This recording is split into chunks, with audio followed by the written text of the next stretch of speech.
Welcome to P. Agarwal editorial. So, the first article that we are going to discuss today is the lower judiciary litigation pendency and stagnation. The massive pendency in district court. So district courts में हम देख रहे हैं 4.69 crore pending cases हैं. Supreme court कहता है कि जो लॉन्ग लिटिगेशंस आती हैं या स्टेगनेंट लोअर जुडिशरी है, यही मेजर रीजंस हैं पेंडेंसी के. कुछ जजेस को तो बेसिक प्रोसीजरल नॉलेज भी नहीं है और सुप्रीम कोर्ट ने ऑर्डर कर रखा है मैंडेटरी ट्रेनिंग कुछ केसेस में. Why subordinate courts are overloaded. तो हर मॉर्निंग जजेस को कुछ घंटे तो केसेस बुलाने में, समन्स इश्यू करने में, वकालतनामाज रिसीव करने में स्पेंड करने पड़ते हैं. तो ये क्लरिकल काम ही बेस्ट आवर्स जौन से होते हैं प्रोडक्टिविटी के, वो खा जाता है 10:30 से 12. Result less time left for actual case disposal. तो एक्चुअल केस को ख़त्म करने में जो टाइम है वो कम रह जाता है. Suggested reform of ministerial court. तो एक जुडिशियल ऑफिसर एलोकेट कर दो हर डिस्ट्रिक्ट में जो हैंडल करे केस कॉलिंग, समन्स, वकालतनामा या रिटर्न एग्रीमेंट, स्टेटमेंट्स रिसीव करना, एक्स पार्टे एविडेंस रिकॉर्ड करना, यानी कि किसी के बिहाफ पे जो एविडेंस रिकॉर्ड करवाया जाए, जिससे ट्रायल जजेस फ्री रहें और वो एक्चुअल हेयरिंग और केसेस के डिसीजंस लेने में काम कर सकें. So daily cause list can be posted online every evening. तो पहले से ही सारे प्रिपेयर्ड रहें मेंटली. क्वालिटी ऑफ जज एंड नीड फॉर एक्सपीरियंस. तो पहले क्या होता था, लॉयर जिनको 10 साल से ज़्यादा का एक्सपीरियंस होता था उन्हें मुंसिफ या मजिस्ट्रेट्स लगाते थे.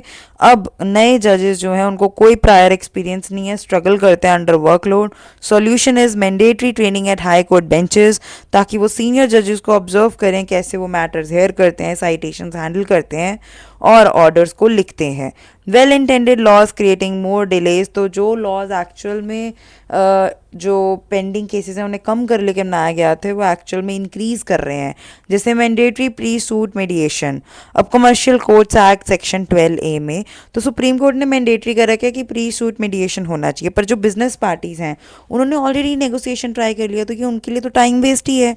फिर 6 months cooling of period in mutual divorce. तो म्यूचुअल डिवोर्स का मतलब ही ये है कि दोनों लोग आपस में अग्री हैं इमीडिएटली अलग होने के लिए, तो उनको 6 मंथ्स का टाइम देके एक अलग प्रोसेस बढ़ा लेना. तो अननेसेसरी बैकलॉग और फ्रस्ट्रेशन बढ़ जाती है. Confusion in the new rent act. तो कॉन्फ्लिक्टिंग इंटरप्रिटेशन है on return and oral leases. तो कुछ केसेस जो हैं वो सिविल कोर्ट में भी जा सकते हैं, कमर्शियल कोर्ट में भी, पर रेंट कोर्ट में नहीं. ambiguity is more litigation. Archaic procedure law slow down cases. तो जो आउटडेटेड लॉज हैं, रूल्स हैं, उनसे डिलेज होते हैं ज़्यादा. जैसे 2 डिक्रीज एंड पार्टीशन केसेस की प्रीलिमिनरी डिक्री भी होना चाहिए, फाइनल डॉक्यूमेंट भी होना चाहिए. तो अननेसेसरी स्लो हो जाता है प्रोसेस. जो फाइनल डिक्री है वो एक ऑटोमेटिक कॉन्टिन्यूशन होना चाहिए, ना कि एक fresh case. Execution proceedings order 21/106 rules हैं, जिसका मतलब बहुत ज़्यादा टेक्निकल चीज़ें हैं. जजमेंट और debtor can keep delaying even after losing the case. Archaic procedural law slow down cases में थर्ड पॉइंट हम क्या देख रहे हैं, स्ट्रिक्ट 90 डे का पीरियड है फॉर रिटर्न स्टेटमेंट. तो गुड है मनी सूट्स के लिए, बट अनरियलिस्टिक है for complex title suits. Not helpful because even after timely return statement cases still take years. So need for faster execution. उसमें क्या है कि winning a case is not enough. Getting the degree executed is the real struggle. तो लोग जीत तो जाते हैं cases पर, लेकिन वो जीते हुए केस का जो रिजल्ट है अगर वही नहीं लागू करवाया गया तो क्या फ़ायदा. काफ़ी लोग ईयर स्पेंड कर देते हैं ट्राइंग टू इन्फोर्स जजमेंट्स और आर्बिट्रेशन अवार्ड्स. तो फास्ट ट्रैक एग्जीक्यूशन बहुत एसेंशियल है.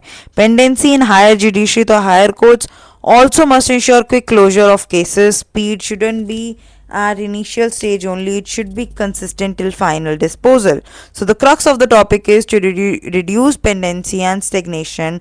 हमें outdated laws को modernize करना पड़ेगा आज के according, recruit करने पड़ेंगे competent और experienced judges, free करो judges को from clerical tasks. सिंप्लीफाई करो CPC and execution procedures.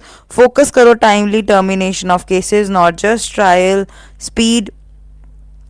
Next is the need for social audit for Special Intensive Revision 2.0.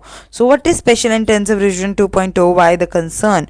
So, Election Commission of India launched a Special Intensive Revision 2.0 in 12 states UTs to re-verify the voter list. So the Hindu ने भी एक article पहले करा था, उसमें warn किया था कि ये जो प्रोसेस है हो सकता है उससे मास डी इनफ्रेंचाइजमेंट हो जाए and people unfairly lose their voting rights.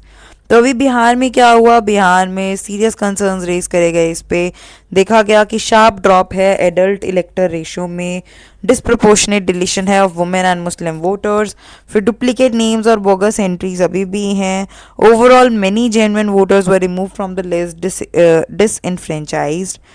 This created fear that SIR is being used for citizenship verification exercise, not a normal voter list update. Then concerns about election commission's role, तो ECI unresponsive defensive रही, transparent नहीं थी, filings और statements ने doubts raise किए about impartiality and it did not correct major laws despite public complaints.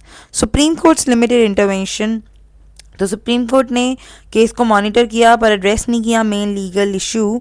उन्होंने question ही नहीं रेज किया, does even ECI have the legal power to conduct an SIR?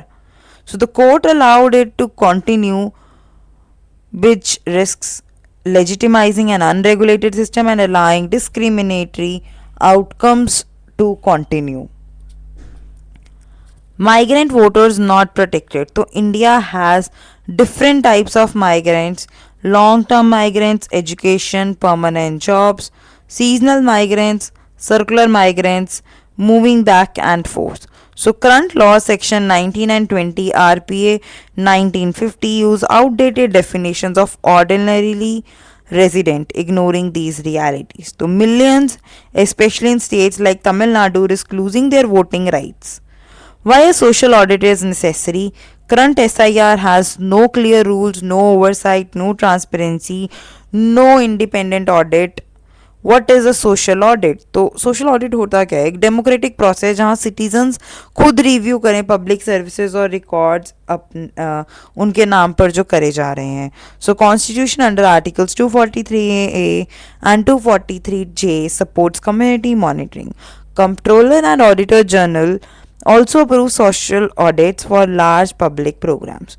So अब ये क्यों नेसेसरी है, क्यों चाहिए था ये इलेक्टोरल रोल्स के लिए? क्योंकि यूनिवर्सल एडल्ट फ्रेंचाइज मतलब हर eligible voter must be on the list.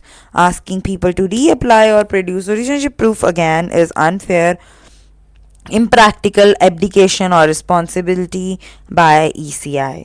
So public supervised audit ensure करेगा accuracy without excluding the voters. So social audit ensures fair inclusive electoral rolls. तो हम existing rolls plus local verification use करेगा, panchayat ward और booth levels पे हो, minimize करेगा manipulation and maximizes the inclusion of minorities, migrants, women, other marginalized groups. So proven President 2003 under Chief Election Commission JM Lendo, social audits जो थे they were conducted in 5 states. तो Rajasthan alone में 7 lakh corrections करी गई थी. This show social audits are practical and effective.